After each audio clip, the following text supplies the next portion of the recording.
समंदर की पाताल तक तो शायद कोई पहुंच गया हो, लेकिन माँ के प्यार का किनारा आज तक किसी को नहीं मिला। माँ जब बोलती है तो उसके लहजे में जिब्रील बोलता है। माँ जब मुस्कुराती है तो लगता है जन्नत की सारी गलियां खिल उठी। अल्लाह ने उसके सीने में वो दर्द, वो दरक, वो मोहब्बत, वो उल्फतों का एक जहां आबाद कर दिया है। माँ तो फिर माँ ही होती है।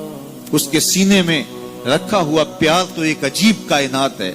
तड़पती हुई ममता एक अलग ही जहान है। कभी आपने देखा हो कि बच्चा घर से निकलता है, दुनिया की बड़ी बड़ी दानिशगाहों में उसका इंतजार हो रहा होता है, लोगों को अक्लो बीनिश सिखाने जा रहा होता है। उसकी एक एक बात को लोग मोतियों की तरह झोलियों में डालते हैं और दुनिया की दानिशगाहों में, यूनिवर्सिटियों में और दरसगाहों में लोग उसके मोतियों जैसे जुमले सुनने के लिए बेताब होते हैं कि ये अक्लो बीनिश का मुरक्का है, ये फहमो इदराक का पहाड़ है, इसकी बातें जिंदगी गुजारने का गुर सिखाती हैं। तो लोग सीखने के लिए जमा होते हैं, लेकिन वो शख्स जब घर से निकलता है तो माँ कितने भोले अंदाज में कहती है, पुत्र जरा सड़क ध्यान से अबूर करना। जो दुनिया को अक्लो बीनिश का सबक सिखाने जा रहा है उसको ये भी नहीं पता कि सड़क कैसे अबूर करनी है। लेकिन माँ के प्यार का रूप है, ये माँ की मोहब्बत का तेवर है, ये उसकी उल्फत के रंग हैं। और जब तक बच्चा घर पलट नहीं आता, बेटा वापस नहीं पहुंच जाता, माँ के दिल में खटका रहता है और वसवास में रहती है और बेटे के लिए दुआएं मांगती रहती है कि मेरा बेटा खैर से घर पलट आए। माँ के सीने में इतना प्यार क्यों है? दुख झेल लेती है, तकलीफें गवारा कर लेती है। गरीब माएं तो बेटों और बेटियों का पेट पालने के लिए किसी के घर के बर्तन भी मांजने पड़े तो इससे भी गुरेज नहीं करती। तकलीफें सह लेती हैं, अजियतें गवारा कर लेती हैं, लोगों की गुलामियां कबूल कर लेती हैं। माएं अपनी औलाद के लिए क्या कुछ नहीं करती। माँ को अपनी औलाद से इतना प्यार क्यों है? एक ही जवाब है, इसलिए कि माँ ने औलाद को जन्म दिया है। मेरे जुमले को दिल के कानों से सुनना।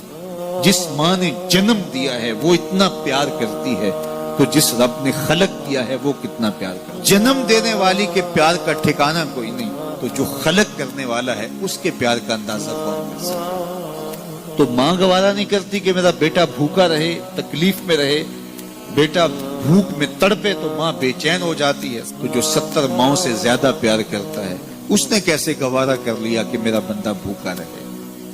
सहरी का खाना खाया है, कड़कती दोपहर है, बरसती गर्मी है, जुबान पे पिपड़ी जम गई, हलक खुश्क हो गया, खाने के लिए पीने के लिए सब कुछ मुयस्सर है, लेकिन कहा नहीं एक घूंट भी नहीं लेना।